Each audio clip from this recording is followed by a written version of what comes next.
இரு வீட்டாரின் கூட்டுறவில் நடப்பது திருமணம். இரு வீட்டாரின் கூட்டுறவில் நடப்பது திருமணம். அது நாட்டுறவுக்கே தருகிறது நறுமணம்.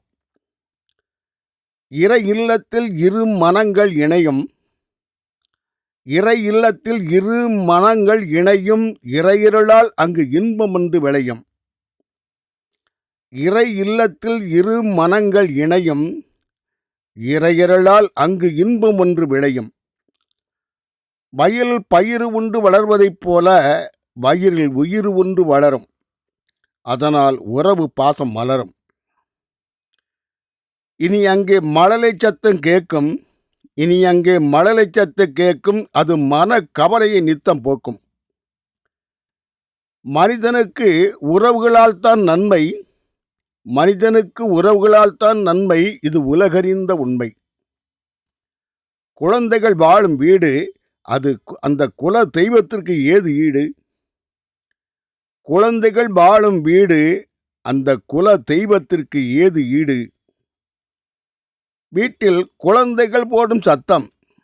வீட்டில் குழந்தைகள் போடும் சத்தம் அதுவே நம் குல தெய்வம் நமக்கு தரும் முத்தம்.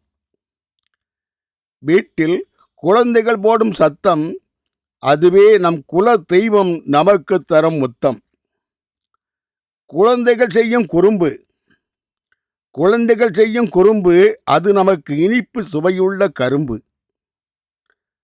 குழந்தைகள் நம் மடியில் அமர்ந்த தவிழும்.